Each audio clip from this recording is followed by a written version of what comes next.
इसके क्या फंक्शंस होते हैं, ये कितने तरीके की होती है, मनी मार्केट किसको कहते हैं, उसके कौन कौन से इंस्ट्रूमेंट होते हैं, कैपिटल मार्केट किसको कहते हैं, इसके कौन कौन से इंस्ट्रूमेंट होते हैं और ये कितने तरीके की होती है, स्टॉक एक्सचेंज क्या होता है, स्टॉक एक्सचेंज क्या क्या फंक्शंस को परफॉर्म करता है, ट्रेडिंग किस तरीके से की जाती है शेयर्स के अंदर, सेबी क्या है, सेबी क्या काम करता है, सेबी कब इस्टेब्लिश हुआ, ये सारी की सारी चीज़ें हम जो है इस चैप्टर के अंदर पढ़ने वाले हैं।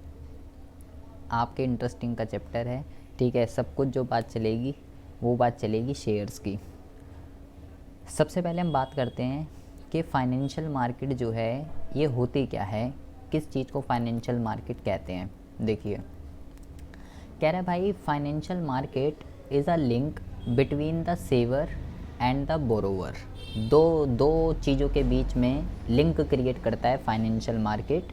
किस किस के उसमें, एक तो सेवर और एक बोरोवर। सेवर कौन होता है, सेवर होते हैं हम लोग जो अपनी सेविंग करते हैं, और बोरोवर कौन होता है, बोरोवर वो होता है जो कि लोन लेता है। This market transfer the money और capital from those who have surplus money to those who are in need of investment. कह रहा है ये मार्केट क्या करती है, पैसे को उस बंदे से जिसके पास सरप्लस में मनी है, उस बंदे से ट्रांसफ़र कर देती है उस बंदे के पास जिसको पैसे की नीड है इन्वेस्टमेंट के लिए। ये मार्केट ये काम करती है। मतलब उसने सबसे पहले आपको बोला कि भाई फाइनेंशियल मार्केट दो बंदों के बीच में लिंक क्रिएट करता है, एक सेवर के बीच में, एक बोरोवर के बीच में। मैंने बोला भाई सेवर कौन है, जो पैसे सेव करता है, सेविंग करता है, और बोरोवर कौन है, जो लोन लेता है इन्वेस्टमेंट के लिए। तो ये मार्केट इन दोनों के बीच में एक लिंक है जिसका काम क्या है, पैसे को उस बंदे के पास जिसके पास सरप्लस है उससे उठा के उस बंदे को दे देना, उस बंदे को दे देना जिसको इन्वेस्टमेंट के लिए पैसे की नीड होती है। अच्छा, अभी आपको बताएगा सेवर कौन है और बोरोवर कौन है। Generally the investor are called surplus units and business enterprises are called deficit unit. So financial market transfer money supply from surplus unit to deficit unit. इसका मतलब क्या हुआ बेटा ये यहाँ पे दो चीज़ें, इसने यहाँ पे दो चीज़ें बोली हैं। बोल रहा है investor are called surplus unit. इसका मतलब क्या है कि इन्वेस्टर्स के पास क्या होते हैं, इनको सरप्लस यूनिट कहते हैं क्योंकि इनके पास पैसा होता है, इनके पास ये मनी की सप्लाई करते हैं। यानी कि हम लोग कौन है, हम लोग हैं बेटा सरप्लस यूनिट, हम लोग हैं इन्वेस्टर, ठीक है, ये भी कह सकते हैं। और बिजनेस एंटरप्राइज जिसको पैसे की नीड है, जिनके पास पैसे नहीं है उनको पैसे की नीड है, उनको डेफिसिट यूनिट कहा जाता है क्योंकि उनके पास पैसे नहीं है। तो फाइनेंशियल मार्केट क्या करता है, मनी सप्लाई किसके पास होती है, हाउस होल्ड सेक्टर के पास, उनकी सरप्लस यूनिट को डेफिसिट यूनिट को देता है। Financial market act like a link between surplus and deficit unit. मतलब वही बात हो गई, सेवर और बोरोवर के बीच में लिंक कह लो या सरप्लस और डेफिसिट कह लो। सेवर को जो है क्या कहते हैं, सरप्लस यूनिट कहते हैं, और बोरोवर को ही डेफिसिट यूनिट कहते हैं। To bring together the borrower and lender. यहाँ पे देखिए एक बहुत ही अच्छी वो बनी हुई है फिगर, जिसमें क्या क्या बना हुआ है। देखिए यहाँ पे, देखिए बेटा यहाँ पे क्या है, एक हाउस होल्ड सेक्टर है जिसमें सरप्लस लिखा हुआ है। हाउस होल्ड सेक्टर क्या करता है, सेविंग करता है बैंक के पास, ठीक है। अच्छा, फिर बैंक फाइनेंस, और फिर यहाँ पे एक लिखा हुआ है बिजनेस फर्म, ठीक है, यहाँ पे लिखा हुआ है बिजनेस फर्म। तो बिजनेस फर्म क्या करती है, बैंक से, बिजनेस फर्म क्या करती है, बैंक से लोन वगैरह लेने देने का जो है काम करती है। और ये क्या है, यहाँ पे ये फाइनेंशियल मार्केट है। या तो हम पैसा बैंक में जमा कर देते हैं, या हम पैसा क्या कर देते हैं, या हम पैसा स्टॉक मार्केट वगैरह के अंदर जो है लगा देते हैं। यही करते हैं हम लोग। तो ये पूरा का पूरा क्या कहलाता है, ये पूरा का पूरा जो है फाइनेंशियल सिस्टम कहलाता है। देखिए क्या यहाँ पे क्या लिखा हुआ है, there are mainly two way through which fund can be allocated. कह रहा है भाई दो तरीके हैं जिससे जो हाउस होल्ड सेक्टर के पास जो फंड है वो एलोकेट हो सकता है। मतलब कि हाउस होल्ड सेक्टर के पास जो सरप्लस है उस पैसे को एक्चुअल में उस पैसे को एक्चुअल में वहाँ पर ले जाना जहाँ पे ज़रूरत है। क्या क्या तरीके हैं? पहला जो तरीका है वो है बैंक, और दूसरा जो तरीका है वो है फाइनेंशियल मार्केट। जैसे देखें यहाँ पे एक बैंक की तरफ भी एरो बना हुआ है और एक फाइनेंशियल मार्केट की तरफ भी बना हुआ है। The household who are the surplus unit, household sector जो सरप्लस यूनिट है जिनके पास पैसा है, में keep their saving in bank, या तो वो बैंक में पैसा सेव कर लें या वो क्या करें, they may be buy securities from capital market, या स्टॉक मार्केट से, कैपिटल मार्केट से शेयर खरीद ले उस पैसों के। तब bank and financial market both in turn lend the fund to business firm which is called deficit unit. दोनों ही तरीके से, चाहे हाउस होल्ड सेक्टर बैंक में पैसे जमा करे या फाइनेंशियल मार्केट के अंदर, कैपिटल मार्केट के अंदर सिक्योरिटीज़ को खरीद ले, दोनों ही तरीके से क्या होता है, जो बिज़नेस फर्म है उसके पास यहाँ से भी पैसा आता है और यहाँ से भी पैसा आता है। दोनों तरीके से जो डेफिसिट यूनिट है उसके पास पैसे आते हैं। जैसे बैंक में कैसे आएंगे, बैंक से जो है बिज़नेस फर्म लोन ले सकता है, और इससे कैसे आएंगे, फाइनेंशियल मार्केट से। भाई हम जब किसी कंपनी के शेयर खरीदते हैं तो वो पैसा जाता कहाँ है एक्चुअल में, फाइनेंशियल मार्केट के थ्रू ही तो हम पैसा किसी कंपनी में लगाते हैं। तो पैसा बेसिकली हाउस होल्ड सेक्टर से इस तरफ ही जा रहा है, किस तरफ, बिजनेस फर्म की तरफ। अब वो चाहे बैंक के थ्रू जाए, इस वाले रास्ते से जाए या इस वाले रास्ते से जाए, किसी भी रास्ते से जाए, पैसा वहीं पे जाएगा जहाँ पे एक्चुअल में उसकी नीड है, चाहे वो बैंक के थ्रू जाए चाहे फाइनेंशियल मार्केट के थ्रू जाए। तो इसके पास पैसा है, ये सेवर है और वो डेफिसिट यूनिट है और ये सरप्लस यूनिट है। इस पूरे सिस्टम को फाइनेंशियल सिस्टम कहते हैं। कह रहा है bank and financial market are competitor of each other. Bank, ये दोनों पैसा यहाँ से जाना चाहिए या पैसा यहाँ से जाना चाहिए, कहाँ से जाना चाहिए, तो कह रहा है भाई ये दोनों तो आपस में कॉम्पिटिटर हैं, ये और ये दोनों आपस में कॉम्पिटिटर है। भाई हम जो होते हैं हम क्या करते हैं बेटा, हम ये देखते हैं कि बैंक हमको ज़्यादा इंटरेस्ट देगा या शेयर मार्केट के अंदर हम पैसा लगाएं वहाँ से हमको ज़्यादा रिटर्न मिलेगा। बट दिक्कत क्या है, यहाँ पे फिक्स होता है और ये रिस्की होता है। तो ये दोनों आपस में कॉम्पिटिटर हैं कि हाउस होल्ड सेक्टर का पैसा, हम लोग अपना पैसा इधर लगाएं या इधर लगाएं, एफडी में ज़्यादा रिटर्न मिलेगा या शेयर को खरीदे तो ज़्यादा रिटर्न मिलेगा। सिंपल सी बात है, शेयर में ही मिलेगा। लेकिन यहाँ रिस्क होता है, यहाँ रिस्क नहीं होता। Financial market is a market for the creation and exchange of financial asset. कह रहा है फाइनेंशियल मार्केट क्या है, क्रिएशन है और एक्सचेंज है फाइनेंशियल एसेट का। फाइनेंशियल एसेट के अंदर क्या क्या आते हैं, फाइनेंशियल एसेट के अंदर बेटा फाइनेंशियल इंस्ट्रूमेंट्स आते हैं जिसके अंदर इक्विटी, डिबेंचर, बॉन्ड और कई सारे इंस्ट्रूमेंट मनी मार्केट के, वो सारे के सारे फाइनेंशियल एसेट होते हैं। तो ये उनको क्रिएट करता है और उनको उनकी अदला बदली करता है। क्रिएट और एक्सचेंज दोनों का क्या मतलब होता है, क्रिएशन का मतलब होता है बेटा जब कोई भी चीज़ फर्स्ट टाइम इशू की जाती है तो वो चीज़ क्रिएशन कहलाती है, और एक्सचेंज का मतलब होता है जब एक बार इशू हो गई अब उसकी केवल सेल परचेज हो रही है जैसे कि शेयर, तो वो एक्सचेंज कहलाती है। तो फाइनेंशियल मार्केट एक ऐसी मार्केट है, अगर आपसे पूछ ले तो फाइनेंशियल मार्केट एक ऐसी मार्केट होती है जहाँ पे फाइनेंशियल एसेट को क्रिएट और एक्सचेंज किया जाता है। और फाइनेंशियल एसेट क्या है, इसके अंदर इक्विटी, शेयर, डिबेंचर, बॉन्ड और मनी मार्केट के जितने भी इंस्ट्रूमेंट होते हैं वो जो है फाइनेंशियल एसेट कहलाते हैं। तो अभी हम पढ़ेंगे क्या होता है ये। तो इसके अगर हम फंक्शंस की बात करें कि ये क्या फंक्शन परफॉर्म करता है, तो ऊपर हमने अभी जितनी भी बकवास पढ़ी है उसके बिहाफ पे हम यहाँ पे इसके फंक्शन बहुत ही आराम से लिख सकते हैं। Mobilisation of saving and channelising them into most productive unit, मतलब कि पैसे को मोबिलाइज करना, सेविंग को मोबिलाइज करना, वहाँ पे ले जाना जहाँ पे एक्चुअल में उसकी ज़रूरत है, मोस्ट प्रोडक्टिव यूजेस के अंदर। तो फाइनेंशियल मार्केट सेवर और इन्वेस्टर के बीच में लिंक क्रिएट करता है और सेविंग को वहाँ पे ले जाता है हाउस होल्ड सेक्टर की जहाँ पे एक्चुअल में उसको ज़रूरत होती है। और फाइनेंशियल मार्केट क्या करता है, फैसिलिएट प्राइस डिस्कवरी। किसके price discovery, price of anything depend upon the demand and supply of the factor, demand and supply of financial asset and securities in financial market help in deciding the price in various financial securities। Share का price क्या होगा या share का price क्या होगा, किसी भी चीज़ के फाइनेंशियल एसेट के प्राइस क्या होंगे, ये डिमांड और सप्लाई के अकॉर्डिंगली तय किया जाता है। तो फाइनेंशियल मार्केट फाइनेंशियल एसेट और सिक्योरिटीज़ इन दोनों के प्राइस को डिसाइड करने में हेल्प करता है। And provide liquidity to financial asset, मतलब हम जब चाहें पैसों को फाइनेंशियल एसेट के अंदर और जब चाहे फाइनेंशियल एसेट को पैसों में जब चाहे तब कन्वर्ट कर सकते हैं जब मुझे को ज़रूरत हो। तो ये लिक्विडिटी की फैसिलिटी, लिक्विडिटी का जो काम है वो परफॉर्म करता है।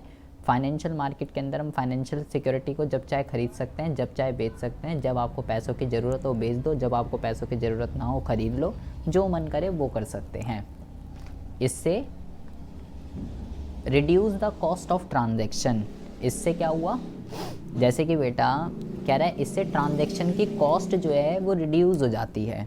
ठीक है, अच्छा अब इसका मतलब क्या होता है, जैसे कि मान लीजिए मुझे सब्ज़ी लानी है, ठीक है, सब्ज़ी लानी है तो आपको पता है भाई सब्ज़ी लानी है तो सब्ज़ी मंडी जाना पड़ेगा, है ना। आपको कहीं घूमना नहीं पड़ेगा कि सब्ज़ी कहाँ पे मिलेगी, क्योंकि आपको पता है भाई मंडी यहाँ पे है, सब्ज़ी मंडी जाना है, यहाँ लगती है तो यहीं से सब्ज़ी मिलेगी।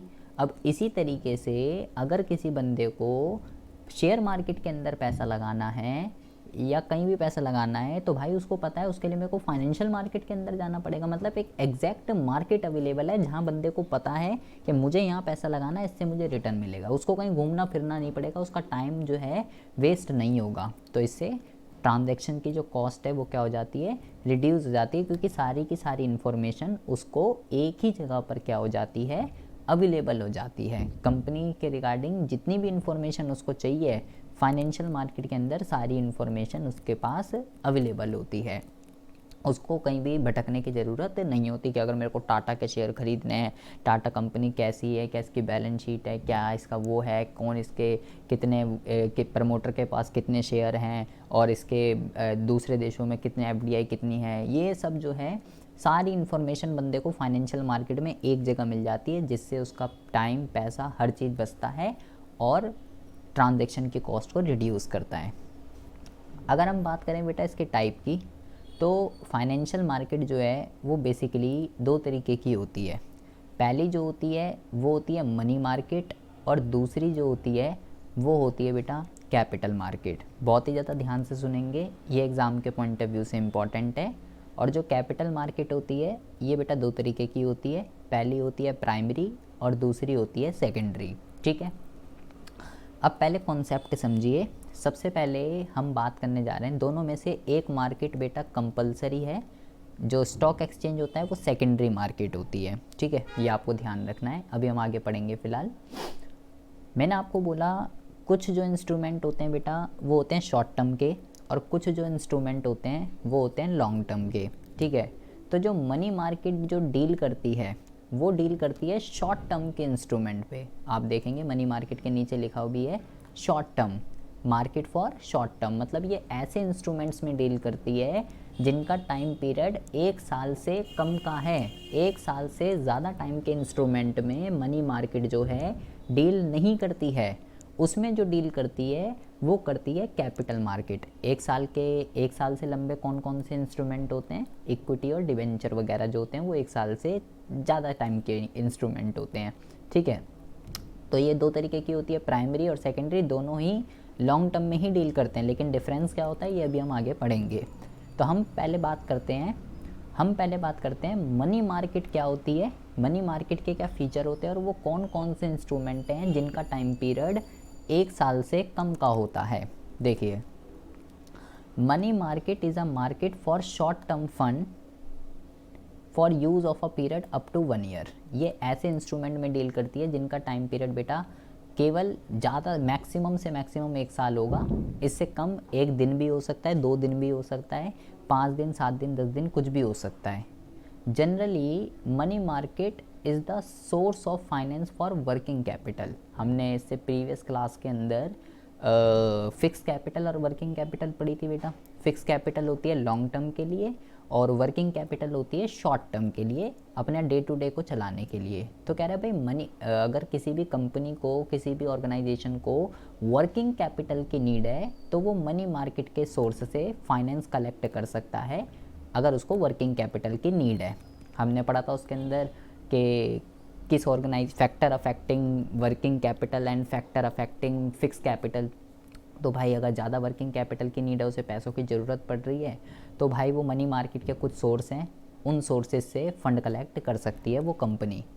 क्या क्या होता है इसके अंदर, अभी हम बात करते हैं। Transaction of money market include lending and borrowing of cash for a short period of time and also sale of purchase of security having 1 year term or which get redeemed within 1 year period। मतलब कह रहा है यहाँ पे जो है ऐसे instrument का सेल परचेज होती है, ऐसी फाइनेंशियल सिक्योरिटीज़ की सेल परचेज होती है जिसका मैक्सिमम से मैक्सिमम टाइम पीरियड जो है ना वो भाई 1 साल तक का है। एक साल से पहले पहले वो क्या हो जाएंगे, रिडीम हो जाएंगे, मतलब उनका पैसा हमें जो है वापस करना पड़ेगा।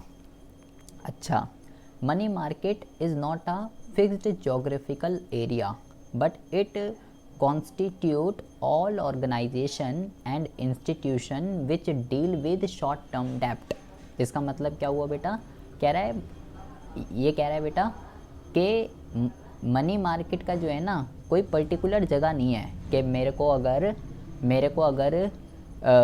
अगर शॉर्ट टर्म सिक्योरिटीज़ के अंदर डील करना है तो मुझे कहाँ जाना है, मुझे लक्ष्मी नगर जाना है, मुझे निर्माण विहार जाना है, मुझे कहाँ लगती है मार्केट। इसका कोई पर्टिकुलर एरिया नहीं है बेटा कि ये मार्केट अगर यहाँ लगती है यहाँ पे जाना है आपको। जैसे स्टॉक एक्सचेंज का तो एक पर्टिकुलर एरिया है कि भाई यहाँ पे है स्टॉक एक्सचेंज, लेकिन इसका कोई पर्टिकुलर एरिया नहीं है, कोई जगह नहीं है ये। लेकिन वो सारी की सारी ऑर्गेनाइजेशन और वो सारे के सारे इंस्टीट्यूट जो शॉर्ट टर्म डेप्ट में डील करते हैं, शॉर्ट टर्म इंस्ट्रूमेंट में डील करते हैं, वो बेटा मनी मार्केट के अंदर आते हैं। कौन कौन से इंस्टीट्यूशन है, the common institution are Reserve Bank of India, State Bank of India and other commercial banks, LIC, UTI, GIC etcetera. Many of these institution deal on telephone and fax only. और भी कई सारे हैं जो कि इन सब में क्या करते हैं, डील करते हैं बेटा। इसके फीचर्स की बात करें तो ये एक शॉर्ट टर्म मार्केट है, इनकी कोई पर्टिकुलर जगह नहीं होती है, और इनके जो मेजर इंस्टीट्यूशन हैं जो डील करते हैं इस मार्केट के अंदर RBI है, SBI है, LIC है और कमर्शियल बैंक्स हैं। RBI भी है बेटा, ध्यान रखना है, कहीं सोचो RBI कहाँ से आ गया। RBI है, कमर्शियल बैंक है, LIC है और भी कई सारे हैं जो इसके अंदर डील करते हैं। और इसके जो इंस्ट्रूमेंट है बेटा बहुत ही ज़्यादा ध्यान से सुनेंगे। पहला होता है कॉल मनी, दूसरा होता है ट्रेजरी बिल, तीसरा होता है बेटा CP का मतलब होता है कमर्शियल पेपर, चौथा जो होता है वो होता है CD, इसका मतलब होता है सर्टिफिकेट ऑफ डिपॉजिट, और अगला जो होता है वो होता है कमर्शियल बिल। बेसिकली 5 तरीके के इंस्ट्रूमेंट हैं जो मनी मार्केट के अंदर यूज़ किए जाते हैं। इन सब का टाइम पीरियड बेटा मैक्सिमम 365 दिन है। अगर किसी भी कंपनी को पैसे की ज़रूरत है तो वो इन इंस्ट्रूमेंट के माध्यम से पैसे जो है कलेक्ट कर सकती है। कौन सा इंस्ट्रूमेंट क्या होता है, कौन खरीद सकता है, कौन इशू कर सकता है, कैसे खरीद सकते हैं, ये हमें जो है बेटा यहाँ पे हमें पढ़ना है। देखिए इंस्ट्रूमेंट ऑफ मनी मार्केट बेटा बहुत ही ज़्यादा ध्यान से सुनेंगे, बहुत ही इंपॉर्टेंट है एग्ज़ाम के पॉइंट ऑफ व्यू से। सबसे पहले इसने क्या बोला बेटा, सबसे पहला जो इसका इंस्ट्रूमेंट है वो है कॉल मनी। कॉल मनी जो है ये क्या होती है बेटा, देखिए द मनी बोरोड और lend on demand for a short period which is generally 1 day. Call money का मतलब क्या होता है बेटा, देखो Sundays and other holidays are excluded for this purpose, mostly bank use call money. इसका मतलब क्या हुआ बेटा, देखिए अभी पहले यहाँ रामायण कथा जो लिखी है पहले हम पढ़ लेते हैं, फिर मैं आपको बताता हूँ ये क्या है। When one bank face temporary shortage of cash, then the bank with surplus cash lend to bank in shortage for 1 or 2 days. Call money is called interbanking call money market, but even other organizations such as insurance company, mutual fund and companies etc. also deal with call money. It is a market over the telephone. The maturity period of call money are extremely short and varies from 1 day to 15 day and as liquidity is just next to cash। इसका मतलब क्या हुआ बेटा, बहुत ही ज़्यादा ध्यान से सुनेंगे ये क्या कह रहा है। ये बेटा ये कह रहा है, पहले हम पूरा ही पढ़ लेते हैं इसको, एक पैराग्राफ और लिखा हुआ है। Most of the time bank require call money to minimum requirement of cash reserve ratio. The interest paid on call money is called call rate. It is very volatile rate which varies day to day and sometimes from hour to hour. There is an inverse relationship between the rate of interest and call money and the other securities, as when rate of interest of call money increase the other security become cheap. बेटा बहुत ही ज़्यादा ध्यान से सुनेंगे, इसने यहाँ पे पूरे पैराग्राफ के अंदर क्या बकवास की है, एक एक चीज़ को बहुत ही ज़्यादा ध्यान से सुनेंगे बेटा। देखिए कॉल मनी क्या होती है, उसने बोला कि कॉल मनी जो है ना बेसिकली कौन यूज़ करते हैं, बेसिकली जो यूज़ करते हैं बैंक यूज़ कर सकता है, ठीक है। सबसे पहली बात तो इंश्योरेंस कंपनियाँ यूज़ कर सकती हैं। तीसरी बात म्यूचुअल फंड यूज़ कर सकते हैं, ठीक है, म्यूचुअल फंड जो हैं यूज़ कर सकते हैं, या कंपनीज़ भी जो हैं ये बेटा यूज़ कर सकती हैं। बट बेसिकली जो यूज़ करते हैं वो बेटा बैंक यूज़ करते हैं, हम बैंक के पॉइंट ऑफ व्यू से पढ़ते हैं। बहुत ही ज़्यादा ध्यान से सुनेंगे बेटा। एक जो बैंक है वो है पीएनबी और दूसरा जो बैंक है वो है एसबीआई, ठीक है। हम जानते हैं बेटा कि आरबीआई जो है वो पापा है, ठीक है। और इकोनॉमिक्स के अंदर कुछ हमने टर्म्स पढ़ी थी, जिसके अंदर पहली मैंने आपको टर्म पढ़ाई थी सीआरआर और दूसरी मैंने आपको टर्म पढ़ाई थी एसएलआर। सीआरआर क्या होता है बेटा, सीआरआर वो मिनिमम रेशो है जो सभी कमर्शियल बैंकों को आरबीआई के पास जमा करानी होती है, वो सीआरआर होती है। और एसएलआर क्या होती है, जो सभी कमर्शियल बैंकों को अपने पास लिक्विड फॉर्म में रखना नेसेसरी होता है क्योंकि आरबीआई ने बोला है।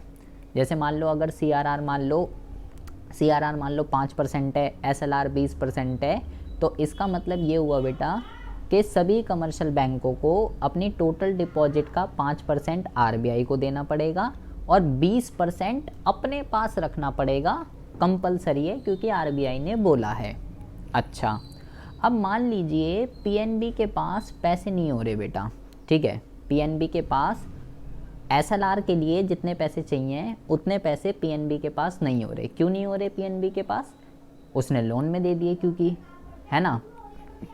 तो अब अगर बेटा इसके पास डेफिशिएंसी आ रही है तो ये पीएनबी बैंक क्या कर सकता है, ये पीएनबी बैंक जो है एसबीआई को, अगर इसकी एसबीआई से बातचीत है, एसबीआई से अगर ये बात पैसे वैसे ले लेता है, तो ये पीएनबी बैंक एसबीआई से क्या करेगा, टेलीफोन पे बातचीत कर लेगा, ठीक है। उसने बोला बेटा ये जो पैसे हैं, पीएनबी बोलेगा मान लो इसको जो है, इसको मान लो 2 करोड़ रुपए की ज़रूरत है, ठीक है, या मान लो 20 लाख रुपए की ज़रूरत है, ठीक है, चलो 2 करोड़ रुपए की ज़रूरत है, ठीक है, 2 करोड़ रुपए की इसको ज़रूरत है। पीएनबी को उसका एसएलआर मेंटेन नहीं हो रहा या उसका सीआरआर मेंटेन नहीं हो रहा, जिसकी वजह से उसको 2 करोड़ रुपए की ज़रूरत है। तो उसने बेटा कुछ बोला नीचे कि ये जो पैसों की जो ज़रूरत होती है ना, एक दिन या घंटों के लिए भी होती है बेटा, सिर्फ घंटे के लिए, और घंटे के लिए या एक दिन के लिए, ठीक है, या तो घंटे के लिए हो सकती है या एक दिन के लिए हो सकती है, या बेटा 15 दिन के लिए, मैक्सिमम से मैक्सिमम 15 दिन तक के लिए भी हो सकती है। यहाँ पे जो इंटरेस्ट लगता है, यहाँ पे जो इंटरेस्ट मिलेगा ना, जैसे अगर मान लो एसबीआई ने पीएनबी को 2 करोड़ रुपए दे दिए, ठीक है, एक दिन के लिए दे दिए, तो बेटा जितना कम टाइम पीरियड होता है उतना ज़्यादा इंटरेस्ट लगता है। उसने नीचे क्या बोला, there is a inverse relationship है बेटा, जितना कम टाइम पीरियड उतना ज़्यादा इंटरेस्ट, जितना ज़्यादा टाइम पीरियड उतना कम इंटरेस्ट। तो अगर एसबीआई, इसके पास डेफिशिएंसी पड़ रही है और इसके पास पैसे हैं, अगर एसबीआई के पास पैसे हैं तो बेटा वो पीएनबी को, इन्हें फ़ोन पे बात करी कि भाई मेरे को इतने पैसे चाहिए, कॉल मनी चाहिए मेरे को 2 करोड़ रुपए, और बताइए क्या इंटरेस्ट वगैरह रखोगे आप, जो भी है। इनने बोला जी ऐसे ऐसे हिसाब है, एक दिन का है, एक घंटे के लिए भी हो सकता है बेटा। मान लो वो कह रहा है भाई मेरे को 15 घंटे के लिए पैसे चाहिए 2 करोड़ रुपए, उसकी एसएलआर मेंटेन नहीं हो रही, और 2 घंटे बाद आ जाएंगे, ओ 15 घंटे बाद उसके पास पैसे आ जाएंगे, तो घंटों का भी हिसाब चलता है बेटा यहाँ पे। तो 15 घंटे के लिए चाहिए तो एसबीआई 15 घंटे के हिसाब से इंटरेस्ट बता देगा, एक दिन के लिए चाहिए एक दिन के हिसाब से इंटरेस्ट बता देगा, 2 दिन के लिए, 3 दिन के लिए, 5 दिन के लिए, जितने दिन के लिए चाहिए उतने दिन के लिए बेटा क्या बता देगा, इंटरेस्ट बता देगा कि भाई इतना इंटरेस्ट लगेगा, ले लीजिए आप पैसे, ज़रूरत है तो आपको। तो इस चीज़ को बेटा कॉल मनी कहते हैं। और वो ट्रांजेक्शन जो बैंक टू बैंक होते हैं उस ट्रांजेक्शन को बेटा क्या कहते हैं, उस ट्रांजेक्शन को कहते हैं इंटर बैंक कॉल मनी। वो ट्रांजेक्शन जो 2 बैंकों के बीच में होते हैं उसे बेसिकली इंटर बैंकिंग ट्रांजेक्शन कहा जाता है, ठीक है। और ये बेटा जो भी रेट डिसाइड हुई है इनके बीच में, जो भी रेट डिसाइड हुई है, मान लो ये कह रहे हैं जी ठीक है दे देना, 5% के हिसाब से इंटरेस्ट लूँगा, तो उस इंटरेस्ट रेट को क्या बोलते हैं बेटा, उस इंटरेस्ट रेट को कॉल रेट के नाम से जाना जाता है, जो कि इंटरेस्ट पेड करेगा कॉल मनी पे। मतलब कि अगर पीएनबी ने 2 करोड़ रुपए ले लिए एसबीआई से 5% के ब्याज पे, तो ये जो 5% का इंटरेस्ट ये जो तय हुआ है ये बेटा क्या कहलाता है, ये आपका जो है बेटा कॉल रेट कहलाता है। इसमें ये ध्यान रखना है, और ये ध्यान रखना है बेटा 1 दिन और मैक्सिमम 15 दिन, घंटों का भी हिसाब होता है बेटा यहाँ पे। क्यों ज़रूरत पड़ती है बैंक को ऐसा सडनली इतने घंटों के लिए, 1 दिनों के लिए, सीआरआर और एसएलआर जब मेंटेन नहीं हो पाते, बेसिकली जब एसएलआर मेंटेन नहीं हो पाता तो बेटा ऐसी सर्कमटेंसेस बैंक के अंदर जो है क्रिएट हो जाती है। लेकिन बैंकों के अलावा दो इंश्योरेंस कंपनियां भी कर सकती हैं, म्यूचुअल फंड भी कर सकते हैं, और कंपनीज़ टू कंपनीज़ भी सेम ये प्रोसीजर को फॉलो कर सकते हैं। और इसको कॉल मनी इसलिए कहते हैं क्योंकि बेटा ये जो मार्केट है ये टेलीफोन की, ये सब बातचीत जो होती है टेलीफोन पे होती है, फिज़िकली जो है ऐसा कोई जाना ज़रूरी नहीं है, इसलिए इसको कहते हैं कॉल मनी। ये है बेटा सबसे पहला इंस्ट्रूमेंट, ये है सबसे पहला इंस्ट्रूमेंट जो कि मनी मार्केट के अंदर यूज़ किया जाता है, ठीक है। आई होप आपको जो है समझ में आ गया होगा। कौन यूज़ करता है इसको, बेसिकली बैंक यूज़ करते हैं बेटा, लेकिन म्यूचुअल फंड वगैरह ये भी सब बेटा कर सकते हैं। अच्छा, अब हम बात करते हैं बेटा दूसरे बिल की, दूसरे इंस्ट्रूमेंट की। इसका नाम है ट्रेजरी बिल। ट्रेजरी बिल जो है ये क्या होता है बेटा, बहुत ही ज़्यादा ध्यान से सुनेंगे। उसने बोला कि treasury bill are issue by Reserve Bank of India on behalf of the government of India. सबसे पहली चीज़ जो कि मोस्ट इम्पॉर्टेंट है बेटा, आपको इसमें क्या क्या चीज़ें ध्यान रखनी है, आपको इसमें ये चीज़ें ध्यान रखनी है बेटा कि ये जो इंस्ट्रूमेंट है कौन इशू कर रहा है, कौन उसको ले रहा है, इनका टाइम पीरियड क्या है, ठीक है, मिनिमम कितने रुपए हो सकते हैं, मैक्सिमम कितने रुपए हो सकते हैं, ये सब चीज़ें ध्यान रखनी है। कॉल मनी में तो जैसे दिन मैंने आपको बता दिए, और मोस्टली जो ट्रांजेक्शन करने वाले हैं वो बैंक हैं। अब आती है दूसरे इंस्ट्रूमेंट की बात, ये है ट्रेजरी बिल। कौन इशू कर रहा है, रिजर्व बैंक ऑफ इंडिया। किसके बिहाफ पे कर रहा है, गवर्नमेंट के बिहाफ पे कर रहा है। मतलब ये जो बिल है, ये जो बिल है ये गवर्नमेंट का है, लेकिन आरबीआई उसका एजेंट होता है गवर्नमेंट का, तो गवर्नमेंट के बिहाफ पे वो कर रहा है। These bill enable government to get short term borrowing as these bill are sold to bank and general public. अगर बेटा सरकार को पैसों की ज़रूरत पड़ती है शॉर्ट टर्म के लिए, 1 साल से कम के लिए, तो आरबीआई क्या करता है, ट्रेजरी बिल बेचता है। किसको बेचता है, पब्लिक को भी बेच सकता है और कमर्शियल बैंकों को भी बेच सकता है। इनको बेचेगा कमर्शियल बैंकों, और हम भी खरीद सकते हैं इसको बेटा, हम भी खरीद सकते हैं और कमर्शियल बैंक भी खरीद सकते हैं। और इससे क्या होगा, हम खरीदेंगे या कमर्शियल बैंक अगर खरीदेगा आरबीआई से तो पैसे देने पड़ेंगे हमें आरबीआई को, और जितने भी फंडिंग आएगी वो सारी सरकार को ज़रूरत है आरबीआई सरकार को दे देगा। अच्छा, अब इस बिल को खरीदने का फ़ायदा क्या है, क्यों खरीदें हम इसको, क्या मिलेगा इसको खरीदने से।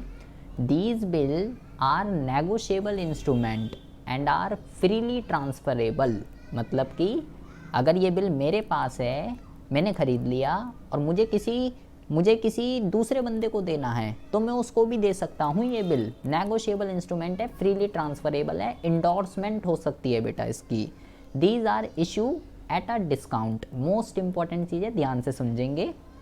These are consider safest investment as these are issue by RBI, क्योंकि बेटा ये आरबीआई की तरफ से इशू किया गया है, तो फ्रॉड वगैरह के तो कोई चांस ही नहीं बनते, ठीक है। तो कोई भी बंदा इसको आंख बंद करके ट्रस्ट करके इसको खरीद सकता है। और उसने बोला ये डिस्काउंट पे इशू किए जाते हैं और इनका जो मैच्योरिटी पीरियड होता है वो मिनिमम 14 दिन और मैक्सिमम जो है बेटा वो सभी इंस्ट्रूमेंट का 365 दिन रहेगा, 364 दिन जो भी है। अच्छा, अब इसको ख़रीदने का फ़ायदा क्या है? मान लो मैं इसको ख़रीदना चाहता हूँ, तो इससे कैसे अर्निंग होती है? ट्रेजरी बिल से। कह रहे हैं भाई ट्रेजरी बिल को आप जीरो कूपन बॉन्ड भी कहते हैं। सबसे पहली बात तो ये ध्यान रखना है, they are issue at a price lower than their face value and repaid at par. सबसे मोस्ट इंपॉर्टेंट लाइन देखिए बेटा कैसे इसने यहाँ पे करने वो लिखी हुई है लाइन। उसने बोला भाई ये ट्रेजरी बिल जो है डिस्काउंट पर इशू किए जाते हैं और बेचे किस पे जाते हैं? बेचे किस पे जाते हैं? पार पे। इस लाइन का मतलब क्या होता है अभी हम समझते हैं।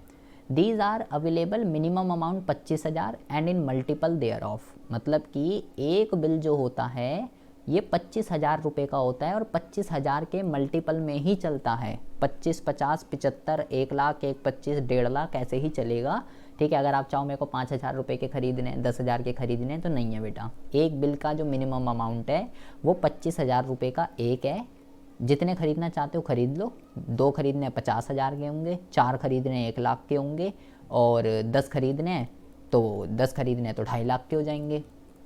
तो अब इसमें अर्निंग कैसे होती है देखिए, इसने एग्जांपल में यहाँ पे बोला suppose an investor purchase 3 month treasury bill with a face value of 2 lakh rupees for 1,90,000।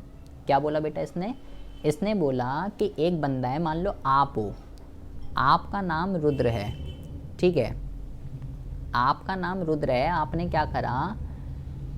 क्या करा 2 लाख रुपए के बिल जिसका टाइम पीरियड क्या है 3 महीने का है, फेस वैल्यू तो 2 लाख है, लेकिन बेटा ये डिस्काउंट पे इशू किए जाते हैं। 2 लाख रुपए वाले बिल आपने 1,90,000 में ख़रीद लिए, ठीक है। 8 बिल आपने ख़रीद लिए, मान लो 8 बिल आपने ख़रीद लिए हैं तो वैसे वो 2 लाख के, लेकिन क्योंकि ये डिस्काउंट पे इशू किए जाते हैं तो आपको कितने के मिलेंगे?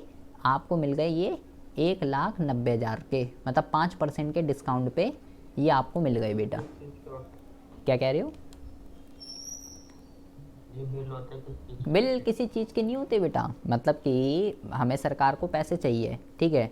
तो भाई सरकार को पैसे चाहिए तो सरकार को अगर पैसे चाहिए तो एक कुछ तो प्रूफ तो देना पड़ेगा ना, जिससे भी कमर्शियल बैंक से या हमसे अगर पैसे लेगी तो कोई भी ट्रेजरी बिल है, ठीक है, उस पर भाई हाँ बॉन्ड कैसे वही है एक तरीके का, उस पर अमाउंट लिखा होगा कि भाई ये 25,000 रुपये का है, टाइम पीरियड लिखा होगा, डेट ऑफ इशू लिखा होगा, डेट ऑफ इशू लिखा होगा and date of maturity date क्या है इसकी, सब कुछ लिखा रहेगा उस पर। आपने 8 बिल खरीद लिए 2 लाख रुपए के, 5% के डिस्काउंट पे 1,90,000, तो आपको 8 बिल कितने के मिले? आपको 8 बिल मिले 1,90,000 रुपये के डिस्काउंट पे। लेकिन जब आप इसको बेचोगे बेटा, by holding the bill till maturity period, 3 महीने तक आपने ये बिल अपने पास रख लिए और जब मेच्योरिटी पीरियड आएगी तो आपको कितने पैसे मिलेंगे? आपको 2 लाख रुपए मिलेंगे बेटा, अगर 3 महीने तक आप इसको अपने पास रख लेते हो। खरीदे कितने के आपने? 1,90,000 के, और बेचोगे तो कितने मिलेंगे? बेचोगे तो मिलेंगे 2 लाख। मतलब 3 महीने के अंदर अंदर आपने कितना ब्याज कमा लिया? 3 महीने के अंदर अंदर आपको इन 8 बिल से 10,000 रुपये की अर्निंग हो गई बेटा। The difference between the bill amount and amount paid to purchase is interest receive by him. 1,90,000 के खरीदे, 2 लाख में बेचे, तो जो डिफरेंस है 10,000 रुपये, यही बेटा ये इसकी अर्निंग है। ये फ़ायदा होता है इसको ख़रीदने का, इसलिए लोग और कमर्शियल बैंक इसको ख़रीदते हैं। इसके रिगार्डिंग आपको बेटा 4 बातें ध्यान रखनी है। सबसे पहली बात तो आपको ये ध्यान रखना है कि इसका जो टाइम पीरियड है बेटा वो है 14 दिन से लेके, मिनिमम 14 दिन होते हैं, मैक्सिमम 301 साल होता है बेटा। दूसरा क्या ध्यान रखना है, मिनिमम अमाउंट 25,000 है, मैक्सिमम की कोई लिमिट नहीं है, लेकिन 25,000 के मल्टीपल में ही चलेगा। तीसरी बात क्या ध्यान रखनी है बेटा, इशू करने वाला है आरबीआई और ख़रीदने वाला कौन है? पब्लिक और बैंक। तीसरी बात ये ध्यान रखनी है। चौथी बात क्या ध्यान रखनी है बेटा, इसमें आरबीआई कोई इंटरेस्ट वगैरह नहीं देती है बेटा, ये डिस्काउंट पर इशू किए जाते हैं। अर्निंग कैसे होती है इससे? डिस्काउंट पे खरीदो, पार पे बेचो। भाई 2 लाख वाली चीज़ 1,90 में खरीद ली, बेचेंगे तो 2 लाख का मिलेगा, 10,000 रुपये का इंटरेस्ट। तो कोई बदले में बेटा यहाँ इंटरेस्ट वगैरह नहीं मिलता। अर्निंग कैसे हो रही है? डिस्काउंट वाली चीज़ फुल अमाउंट पे बेचते हैं और जो डिफरेंस होता है वो ही जो है इसकी अर्निंग होती है। तो ये 4 बातें आपको ट्रेजरी बिल, जिसको ज़ीरो कूपन बॉन्ड भी कहते हैं, ये आपको बेटा ध्यान रखना है। ये दूसरा इंस्ट्रूमेंट है मनी मार्केट का, इसलिए लोग इसको खरीदते हैं। अच्छा, अब आती है बेटा तीसरे बिल की रिगार्डिंग, तीसरे इंस्ट्रूमेंट के रिगार्डिंग। इसका नाम है बेटा कमर्शियल बिल। कमर्शियल बिल क्या होता है? इसके कई सारे नाम है बेटा। ट्रेड बिल और accumulation bill are drawn by one business firm on another. इसका मतलब क्या होता है? ये हमने कक्षा 11वीं में भी पढ़ा है बेटा। वो ये bills payable, bill receivable, these are common instrument use in credit purchase and credit sale. तो ये वही है। These have short term maturity period, generally 90 days, and can be discounted with the bank even before the maturity period. ये जो bill हैं बेटा, 2 business use करते हैं, जो हमने पढ़ा था कक्षा 11वीं में, अगर याद हो, ड्रॉवर, ड्रॉई। तो जब हम उधार में बेचते हैं तो हम बिल लिखते हैं, फिर अगर हमें पैसों की ज़रूरत है हम डिस्काउंट भी करा सकते हैं बैंक से, और नेगोशिएबल होता है, किसी को दूसरे को भी दे सकते हैं। दीज आर नेगोशिएबल इंस्ट्रूमेंट, इसको ट्रांसफ़र भी कर सकते हैं। तो ये वाला तो बेटा वही है जिसमें एक ड्रॉवर होता है, एक ड्रॉई होता है, जो बिल लिखते हैं, जो कक्षा 11वीं में पढ़ा था। The drawee of a bill honour the bill due date. A trade bill is nothing but return acknowledgement of डेप्ट where the maker of drawer instructor और direct the pay of drawee of make payment within a fix time period. मतलब क्या क्या कह रहा है ये? क्या है कमर्शियल बिल? एक रिटर्न डॉक्यूमेंट है जिसमें ये लिखा हुआ होगा कि भाई आपने इस डेट को इतने रुपए का उधार माल खरीदा और आप पैसे इतने दिन बाद जो है वो देने वाले हो, और किसको देने हैं पैसे, कहाँ देने हैं, कैसे देने हैं, सब कुछ चीज़ें लिखी रहती है। मैक्सिमम टाइम पीरियड जो है इसका 90 दिनों का होता है। ड्रॉई एक्सेप्ट कर लेता है बिल को, और तो वो जो है लायबल हो जाता है। जब भी ड्यू डेट आएगी तो उसको वो अमाउंट जो है पे करना पड़ेगा। तो कमर्शियल बिल जो है बेटा, इसको यूज़ करने वाला कौन है? 2 बिजनेस आपस में यूज़ करते हैं। जब भी 2 पार्टीज़ के बीच में क्रेडिट की सेल परचेज होती है, वहाँ पर बेटा कमर्शियल बिल को यूज़ किया जाता है। अच्छा, अब ये था बेटा कमर्शियल बिल। अब हम बात करने जा रहे हैं कमर्शियल पेपर की। तो बहुत ही ज़्यादा ध्यान से सुनेंगे। यूज़र कौन है बेटा, ये ध्यान रखना है हर सबका। जैसे कॉल मनी का यूज़र कौन है? बैंक है बेटा बेसिकली। ट्रेजरी बिल का कौन है? पब्लिक और commercial banks. And commercial bill का कौन है? Basically 2 business. एंड अब हम बात कर रहे हैं कमर्शियल पेपर की। कमर्शियल पेपर क्या होता है? The commercial paper was introduce in India for the first time in 1990। कह रहा 1990 में सबसे पहले ये इंट्रोड्यूस किया गया था। ये क्या है? It is an unsecured promissory note issue by public और private sector companies with a fix maturity period which varies from 15 day to 1 year. बेटा ये एक ऐसा इंस्ट्रूमेंट है जिसको कंपनियां क्या करती हैं, पब्लिक कंपनी हो या प्राइवेट कंपनी हो, किसी भी सेक्टर की कंपनी हो, वो इशू करती हैं। और ये एक अनसिक्योर्ड प्रोमिसरी नोट है। इसका मतलब क्या होगा, अभी हम आगे बात करते हैं। इसका जो टाइम पीरियड है वो मिनिमम 15 दिन होगा और मैक्सिमम 1 साल होगा बेटा। कौन इशू कर रहा है इसको? कंपनियां इशू करती हैं, चाहे वो प्राइवेट सेक्टर की हो या पब्लिक सेक्टर की हो, मैटर नहीं करता। कंपनियां इशू करती हैं। मतलब अगर कंपनी को पैसे की ज़रूरत है तो वो कमर्शियल पेपर को यूज़ करती है। किस पैसों की ज़रूरत है, क्या करती है कंपनी इस पैसों का? Since commercial paper are unsecured so these can be issue by company having good reputation and creditworthiness. इसका मतलब क्या हुआ बेटा, ध्यान से सुनेंगे। अनसिक्योर्ड का मतलब होता है, अनसिक्योर्ड का मतलब होता है कंपनियां इशू करती हैं। ठीक है, मैं आपसे बोलूं एक कंपनी है, एक कंपनी है, वो कमर्शियल पेपर इशू कर रही है। ठीक है, तो अनसिक्योर्ड का मतलब होता है बदले में जो वापस भी तो करना होगा कंपनी को पैसा जिससे लिया है। तो अनसिक्योर्ड का मतलब होता है कि रिस्की है भाई, पैसा वापस होगा ही होगा, ये कोई फिक्स नहीं है। पता चला कंपनी जो है वो फॉल्टी निकल गई, इंसॉल्वेंट हो गई, कुछ भी हो गया, तो भाई पैसा मिलेगा नहीं मिलेगा ये कुछ नहीं पता। तो भाई कमर्शियल पेपर बेसिकली कौन सी कंपनियां इशू करती हैं? कमर्शियल पेपर बेसिकली ऐसी कंपनियां इशू करती हैं जिनकी मार्केट के अंदर गुडविल है, जिनकी मार्केट के अंदर रेपुटेशन है, वो कंपनियां इशू करती हैं। अब मान लो रिलायंस करती है, टाटा करती है अगर, तो लोग कमर्शियल पेपर खरीद लेंगे क्योंकि उन्हें पता है ये कंपनियां कहीं नहीं जाने वाली, अनसिक्योर्ड इंस्ट्रूमेंट है, फिर भी खरीद लेंगे, अंधाधुन खरीद लेंगे क्योंकि इनकी मार्केट के अंदर गुडविल है, रेपुटेशन है, ये कंपनी कहीं नहीं भागने वाली। लेकिन अगर मैं बोलूँ एक कंपनी है वो कमर्शियल पेपर इशू कर रही है, कोई आप खरीद लो, तो आप खरीद लोगे? नहीं, आप नहीं खरीदोगे, आप तो जानते ही नहीं है कंपनी कौन है, क्या काम करती है, क्या है, किसी को पता ही नहीं कुछ मार्केट के अंदर, उसकी गुडविल रेपुटेशन कुछ है ही नहीं, पैसा लेके भाग गई तो फिर। लेकिन जिसका नाम है, जिसकी रेपुटेशन है, वो ऐसा नहीं करेगी बेटा। तो ये जो इंस्ट्रूमेंट है कंपनियां यूज़ करती हैं, और वो कंपनियां जिनकी मार्केट में गुडविल और रेपुटेशन है, कोई भी ऐसी कंपनी जिसकी गुडविल और रेपुटेशन नहीं है वो इस इंस्ट्रूमेंट को इशू करेगी भी अगर, तो लोग इसको नहीं खरीदेंगे क्योंकि ये एक अनसिक्योर्ड प्रोमिसरी नोट है, पैसा फंसने के ज़्यादा चांस हो जाते हैं यहाँ पे। इसलिए कोई भी अनगुडविल वाली जो होती है, जिसके कोई गुडविल नहीं है, कोई नाम नहीं है, अगर वो उसको इशू भी करती है तो लोग उसको नहीं खरीदेंगे बेटा। The commercial bank and mutual fund are the main investor of the commercial paper. कौन खरीदता है बेटा इनको? खरीदने वाले देखो बेटा कौन है, पब्लिक नहीं है बेटा, कमर्शियल बैंक हैं और म्यूचुअल फंड हैं, ये दोनों बेसिकली कमर्शियल पेपर को खरीदते हैं, इन्वेस्टर हैं ये इनके। Fund raise through commercial paper are use to meet the flotation cost. बेटा बहुत ही ज़्यादा ध्यान से सुनेंगे, इसके ऊपर क्वेश्चन आ जाता है एग्जाम में। अब कंपनी ने कमर्शियल पेपर इशू करा, किसको? कमर्शियल बैंक को और म्यूचुअल फंड को, और वहाँ से पैसा इकट्ठा करा क्योंकि कंपनी को पैसों की ज़रूरत थी। तो बेटा क्वेश्चन ऐसे आता है एग्ज़ाम में कि वो कौन सा इंस्ट्रूमेंट है जिसको कंपनियां अपनी फ्लोटेशन कॉस्ट को पूरा करने के लिए इशू करती हैं। फ्लोटेशन कॉस्ट क्या होती है बेटा? इससे प्रीवियस कक्षा के अंदर हमने पढ़ा था कि जब भी हम equity share, debenture, preference share ये सब इशू करते हैं तो छोटे मोटे खर्चे आते हैं, under writing commission, advertisement, prospectus, ये जो खर्चे होते हैं छोटे मोटे, ये फ्लोटेशन कॉस्ट होती हैं बेटा।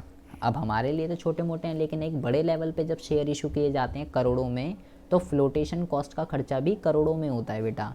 तो अगर कंपनी के पास फ्लोटेशन कॉस्ट को पूरा करने के पैसे नहीं हैं तो कंपनी कमर्शियल पेपर इशू करके अपनी फ्लोटेशन कॉस्ट को पूरा कर सकती है। तो ये आपको ध्यान रखना है, कमर्शियल पेपर से जो पैसा अराइज किया जाता है उस पैसे का यूज़ कंपनी फ्लोटेशन कॉस्ट को पूरा करने के लिए करती है। एग्ज़ाम में यही क्वेश्चन आता है कि वो कौन सा इंस्ट्रूमेंट है जिसका यूज़ फ्लोटेशन कॉस्ट को पूरा करने के लिए किया जाता है। तो आपको ध्यान रखना है, उस इंस्ट्रूमेंट का जो नाम है वो है कमर्शियल पेपर। और फ्लोटेशन कॉस्ट क्या होती है? जब हम equity share, preference share, debenture को इशू करते हैं तो जो भी खर्चे आते हैं like under writing commission, prospectus वगैरह, जितने भी खर्चे होते हैं ये फ्लोटेशन कॉस्ट कहलाती हैं। This is known as bridge financing. For example, firm want to raise long term fund to buy a new office building and machine. To raise long term fund by issue of share debenture, the company will have incurred flotation cost such as brokerage commission, printing, prospectus etc. मान लो किसी भी company को पैसे की ज़रूरत है, वो एक नया ऑफिस खोलना चाहती है, नई बिल्डिंग, नई मशीनें लेना चाहती है, जिसके लिए उन्हें लॉन्ग टर्म पैसों की ज़रूरत है। अब जब वो लॉन्ग टर्म की ज़रूरत है तो लॉन्ग टर्म के लिए तो ये इंस्ट्रूमेंट नहीं है कमर्शियल पेपर। लॉन्ग टर्म के जो इंस्ट्रूमेंट हैं वो है शेयर डिबेंचर। तो जब शेयर डिबेंचर को जब कंपनी इशू करेगी तो उस पर फ्लोटेशन कॉस्ट आएगी, ब्रोकरेज कमीशन, प्रिंटिंग, प्रोस्पेक्टस, ये वाली चीज़ें। तो अगर कंपनी के पास इन खर्चों को पूरा करने के लिए पैसे नहीं हैं तो कंपनी क्या कर सकती है? The firm can meet these cost by issue commercial paper. तो अगर कंपनी के पास जब कंपनी ये सब इशू करेगी शेयर वगैरह, डिबेंचर वगैरह, और खर्चे होंगे, फिर ये कमीशन, फ्लोटेशन कॉस्ट आएंगी, तो अगर उसके पास पैसे नहीं हैं तो वो कमर्शियल पेपर इशू करके पैसे इकट्ठे करके ये काम कर सकती है। Main purpose for issue commercial paper are, ये बेटा ध्यान रखना, ये एग्ज़ाम में पूछा जाता है, फ्लोटेशन कॉस्ट के लिए बेसिकली मीटिंग फ्लोटेशन कॉस्ट और short term fund for seasonal और working capital. Short term instrument है ये, तो या तो फ्लोटेशन कॉस्ट पूरी करने है, या अगर कोई कंपनी को शॉर्ट टर्म के अंदर रिक्वायरमेंट पड़ रही है तो उस पर्पस के लिए भी, वर्किंग कैपिटल के लिए भी इसका बेटा यूज़ किया जा सकता है। एंड लास्ट है बेटा लास्ट इंस्ट्रूमेंट है, इसको कहते हैं सर्टिफिकेट ऑफ डिपॉजिट, सीडी। अब ये क्या दिक्कत होता है बेटा, सर्टिफिकेट ऑफ डिपॉजिट, देखिए इट इज़ अ टाइम और deposit which can be sold in the secondary market. क्या बोला इसने, it is a deposit which can be sold in the secondary market. ये एक ऐसा इंस्ट्रूमेंट है, एक ऐसी डिपॉजिट है जिसको कहाँ पे बेचा जाता है, सेकेंडरी मार्केट में, मतलब कैपिटल मार्केट में बेचा जाता है। सेकेंडरी मार्केट क्या होती है, ये कैपिटल मार्केट का टाइप होती है बेटा। कैपिटल मार्केट दो तरीके की होती है, प्राइमरी और सेकेंडरी। तो अभी हम ये पढ़ेंगे। ओनली बेटा बहुत ही ज़्यादा ध्यान से सुनेंगे। Only a bank can issue CD, केवल बैंक ही जो है सर्टिफिकेट ऑफ डिपॉजिट को इशू कर सकता है। It is a bearer certificate or document of title. It is also a negotiable instrument, can be transferred easily. CD is issued by bank against the deposit kept by companies and institution. क्या है बेटा, क्या लिखा हुआ है इसने, CD कौन issue करता है, बैंक इशू करते हैं। किस चीज़ के लिए बैंक इशू करते हैं, जो भी इंस्टीट्यूशंस का पैसा, जो भी कंपनीज का पैसा बैंकों के पास डिपॉजिट है, उसके अगेंस्ट में ये बैंक कंपनीज को या इंस्टीट्यूशन को सीडी जो है इशू करते हैं। सीडी को ही टाइम डिपॉजिट भी कह सकते हो बेटा। The time period of CD 91 days to 1 year. These can be issued to individual, corporation and company during the period of tight liquidity, when the deposit growth of bank is slow but the demand for credit is high. यहाँ पे एक CD में और FD में क्या difference होता है, ये यहाँ पे लिखा हुआ है। सीडी का मतलब है सर्टिफिकेशन ऑफ डिपॉजिट, ये नेगोशिएबल है, किसी को भी दे सकते हैं। ये नेगोशिएबल नहीं है, किसी को भी नहीं दे सकते। ये मैक्सिमम 1 साल के लिए होता है, लेकिन ये बेटा मिनिमम 14 दिन और मैक्सिमम की इसकी कोई भी लिमिट नहीं होती। Certificate of deposit issue at a discount on the actual amount of deposit held. ये जैसे वो अभी ज़ीरो कूपन बॉन्ड पड़ा था, ये भी डिस्काउंट पे इशू किए जाते हैं, लेकिन ये बेटा डिस्काउंट पे इशू नहीं किए जाते, जो एक्चुअल अमाउंट है उसी पे ही ये इशू किए जाते हैं।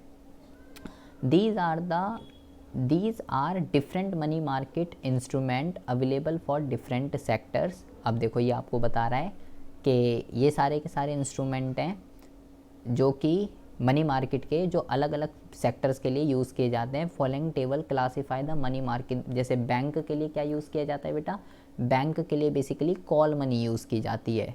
प्राइवेट कंपनीज क्या क्या यूज़ करती हैं, ट्रेड बिल यूज़ करती हैं, कमर्शियल पेपर यूज़ करती हैं, सर्टिफिकेट ऑफ डिपॉजिट यूज़ करती हैं। और जो गवर्नमेंट और जो सेमी गवर्नमेंट होती हैं वो ट्रेजरी बिल करती हैं, गवर्नमेंट सिक्योरिटीज़ करती हैं और पब्लिक सेक्टर यूनिट्स के बॉन्ड करती हैं। तो गवर्नमेंट कंपनीज, प्राइवेट कंपनी और बैंक, ये सारे बेटा जितने भी इंस्ट्रूमेंट लिखे हुए हैं, ये सारे के सारे जो इंस्ट्रूमेंट हैं ये मनी मार्केट के इंस्ट्रूमेंट कहलाते हैं। हमने इसमें से कौन कौन से पढ़े हैं, call money and treasury bill, commercial paper और सर्टिफिकेट ऑफ डिपॉजिट।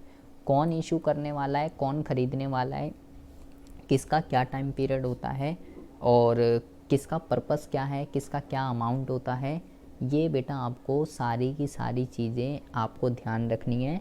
ये सारी की सारी चीज़ें एग्ज़ाम के पॉइंट ऑफ व्यू से जो है बहुत ही ज़्यादा इम्पॉर्टेंट है। इतनी बात आपको समझ में आ रही है या ऊपर से जा रही है, ये बताइए पहले तो।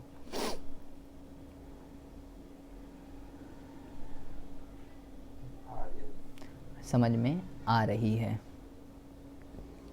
अच्छा ठीक है, इतना ही पढ़ेंगे आज हम, बाकी वरना आपका जो है ऊपर से चला जाएगा।